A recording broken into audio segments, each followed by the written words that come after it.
Stones, guys, I am back in Springfield at the Cannonball house. If you look carefully on the side of the house, there's a small cannonball there which has been hanging there since 1897. That is the replica. The actual cannonball that hit the house during the Battle of Springfield was recovered from inside the wall in 1925. It's a perfect example of where you could be tricked by things. I came up on this house and there's no way I thought it was as old as it is because of the foundation. Turns out that the house was lifted off the ground in 1925.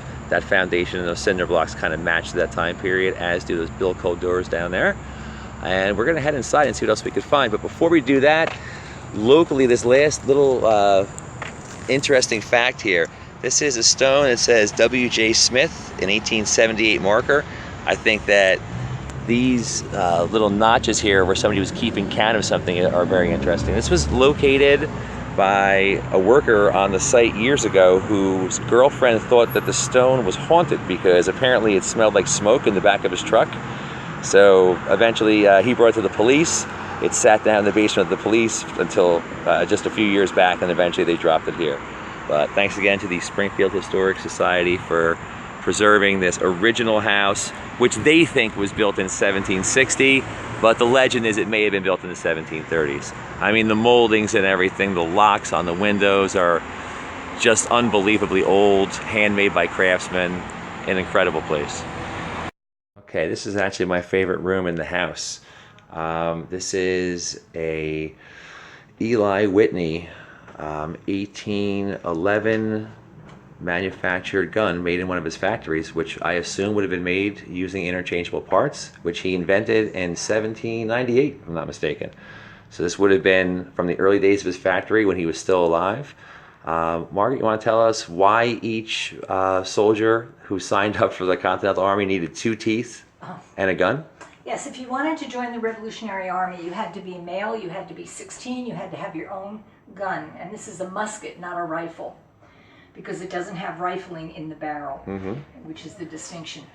And he had to have 2 teeth, one on the top and one on the bottom. Because of that Because thing. you can see the cartridge there, which is a paper cartridge. It has gunpowder, a musket ball, and more gunpowder. So he had to have 2 teeth so that he could tear the cartridge with those 2 teeth, put some of the gunpowder down into the barrel of the gun, including the musket ball and a little more gunpowder.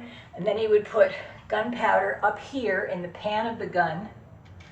And then when he pulled the trigger, the flint would come down and spark, he hoped, the gunpowder in the pan of the gun, which would then go through a tiny pinhole in the barrel and spark off the gunpowder in the barrel of the gun and propel the musket ball.